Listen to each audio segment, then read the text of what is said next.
So if we are talking about Batman movies, just like any action-adventure genre, one of the greatest assets of these movies are the action scenes. And in the Batman genre, the action scenes are restricted to two categories: fight scenes and, of course, car chases. So here's the deal. We have 12 feature movies with Batman or being the main character or sometimes being a cameo. And even in the movies he has just a cameo, there are some car chases. So why not rank all these action scenes and have a little bit of fun? Unfortunately, to make this ranking, I will not play the scenes themselves into this video because, unfortunately, Warner Bros. Is a little problematic when us YouTubers use scenes of their movies in our videos. And I have already gotten too many flags in my videos because of that. So let's talk about the scenes, and if you want to actually watch them, you can because they are all available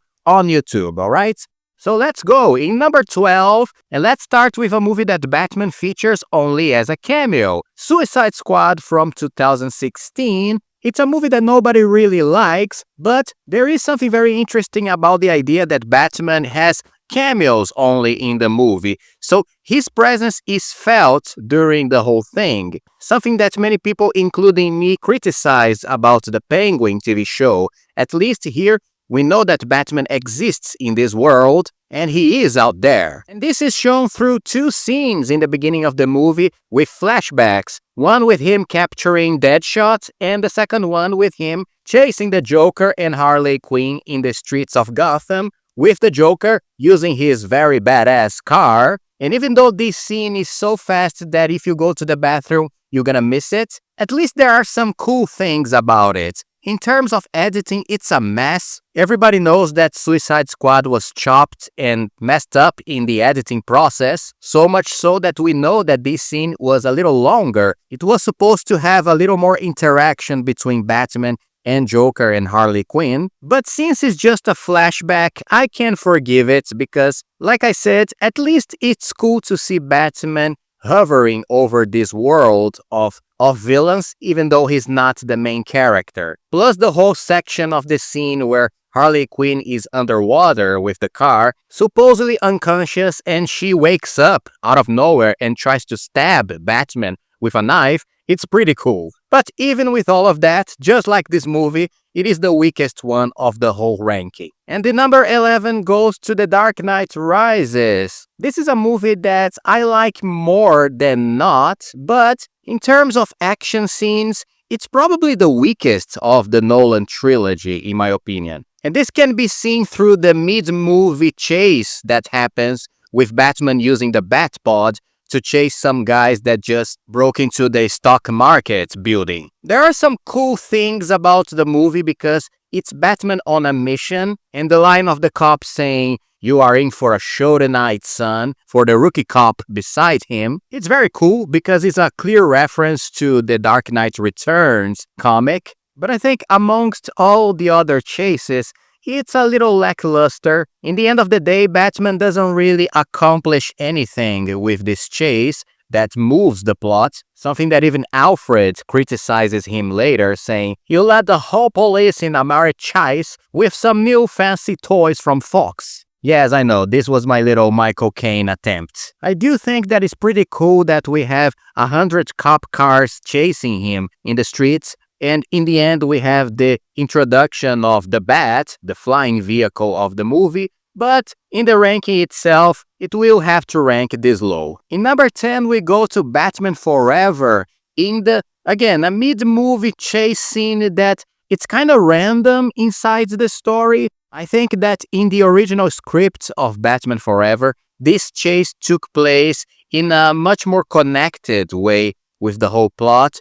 But here, it is kind of thrown into the middle of the movie with Batman falling into a trap from Two-Face and being chased by his goons and Two-Face himself. It also ranks this low in the list because it's very quick. The cool things about the scene is that the cars of Two-Face have these machine guns attached into their front, and I always liked this detail. Plus, there's something about the machine guns of Two-Face's goons that I really like with this whole neon light attached to the ammunition. But the great highlight of this scene is Batman crawling the wall of the building with the cable attached to the gargoyle on its top, and then Two-Face's goons crash into the wall right behind him because they are dumb as fuck. So then we have this big explosion and a ball of fire that comes right up after the Batmobile, creating this huge money shot that is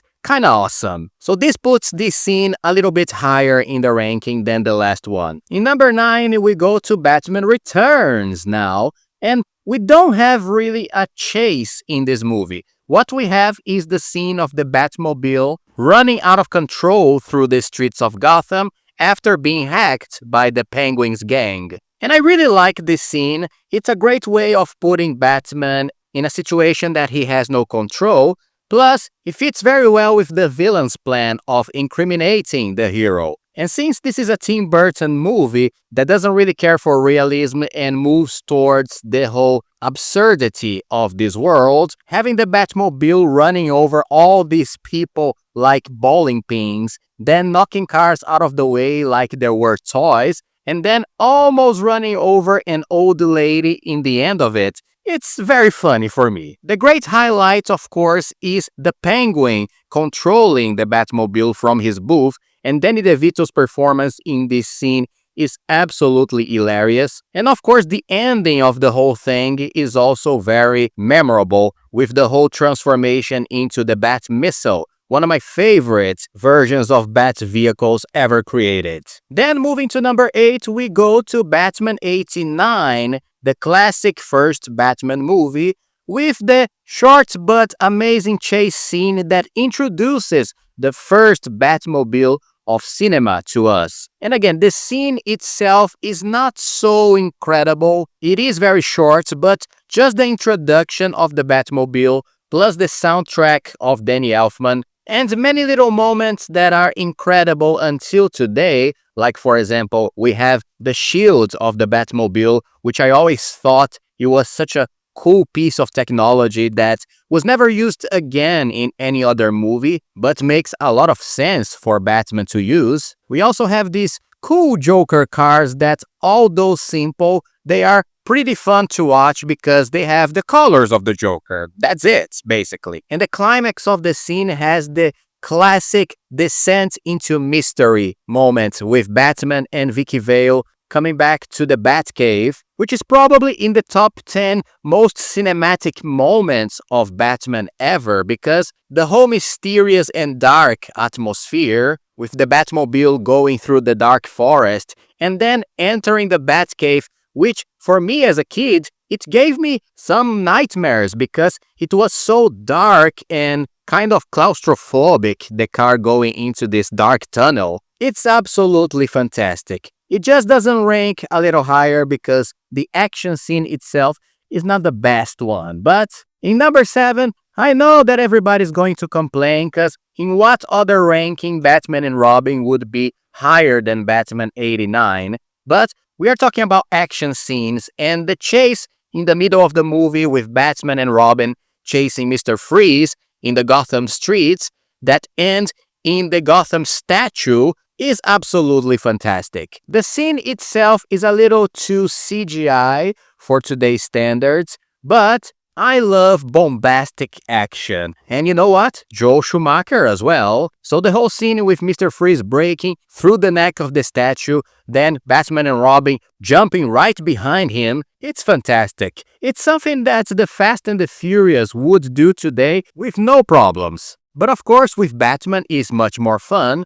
Plus, we have here the conflict between Batman and Robin, with the boy still very excited about meeting Poison Ivy minutes ago, and he wants to be the cool guy, and then Batman having to interfere in the Red Bird to stop him, causing a little more friction between the duo. And I love the whole leap that the cars do from the statue to another building. This Gotham also feels a little too futuristic, and I believe that if one day a Batman Beyond movie was produced, it wouldn't go too much far from this in terms of car chases. So This is it. Now in number 6, let's talk about The Flash, another movie that the Batman is not the main character and only makes some cameos, much bigger than Suicide Squad, of course, but Ben Affleck's appearance in the beginning of the movie creates one of the best car chases from Batman's lore in movies. So once again, we have Batman in a bat cycle, this time much more cool than the Batpod from the Nolan trilogy, in my opinion. And even though it's a daylight chase, which is something that I don't appreciate too much with Batman, I do like that the action is very bombastic as well. It's a very well-crafted action scene. There are too many moments with CGI, even though I don't believe in this part of the movie, I mean the Flash movie, the CGI is too bad, even though there are many scenes in the Flash that are absolutely terrible in the CGI area. But here there are many moments to enjoy, especially one moment where a cop car flips over Batman and he has to speed right underneath it, briefly escaping death. Plus, even though it is a little too CGI, I do like the moment that Batman has to kinda eject from the Batcycle and then he's dragged across the road by the villain's car, and it is a very over-the-top moment, but, I like it. In terms of plot, where this scene takes place, I do like that it's a kind of Justice League moment. This whole section of the movie in the beginning reminds me a little bit of the Justice League animation. I do like that this scene shows Batman having to deal with gangster criminal problems and having to count with the other members of the Justice League for the more disastrous problems like Wonder Woman and the Flash. Then we move to number 5 with the Batman and the chase of Batman going after the Penguin in the middle of the movie. Listen, I think this scene is a little too grounded for my chase, but I do like the way the whole thing is shot by Matt Reeves. I also can appreciate the craft to make a scene feel believable. And boy, does this scene feel believable. It actually looks like it takes place in a highway very near my house here in Brazil, where we have trucks and other cars passing by all the time. The only problem with this scene for me is that in the plot, it feels kinda aimless because it's just Batman chasing after the Penguin with almost zero regard to the other cars and the other people in the roads. So much so that the whole explosion in the end probably killed many people and nobody cares. But anyway, this is a movie, right? And the whole explosion and Batman going through the fire and landing behind the Penguin, it's also very cinematic. Plus, I also appreciate that the Batmobile itself is treated like this horror character. Matt Reeves said that he wanted the Batmobile to be scary, and in the beginning of the scene, it really is. So that's very nice. In number 4, we go to Batman Begins with the first introduction of the Batmobile in that trilogy and the whole tank. It's a tank that crushes cop cars and goes through walls all over the way. As a teenager, this scene was also very impactful for me because it was the first time that I saw a Batmobile treated with realism,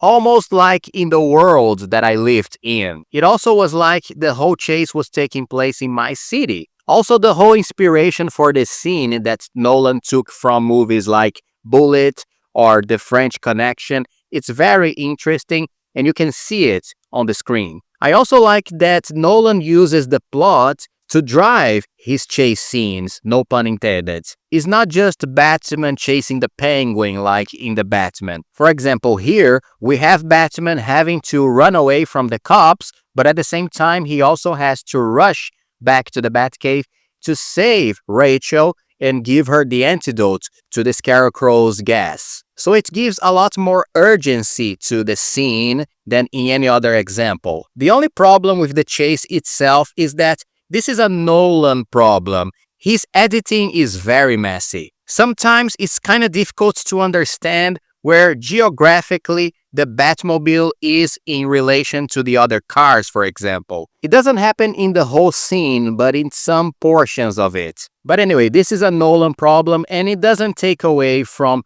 the great scene that it is. So in number 3, we go to Batman vs. Superman with Batman chasing the Lex Luthor's goons in the middle of the movie as well, and he's going after the kryptonite in one of the trucks. This is a very interesting scene because Zack Snyder is a CGI guy, there's no doubts about it. But I think that in this scene, he is able to craft the whole thing, mixing these two elements of practical and CGI very well. It's a very cool chase. There are missiles, explosions, Batmobile going through fire as well. But for me, the best and most memorable moment is in the end when, out of nowhere, Batman comes face to face with Superman and basically crashes onto him. It's a very cinematic moment as well.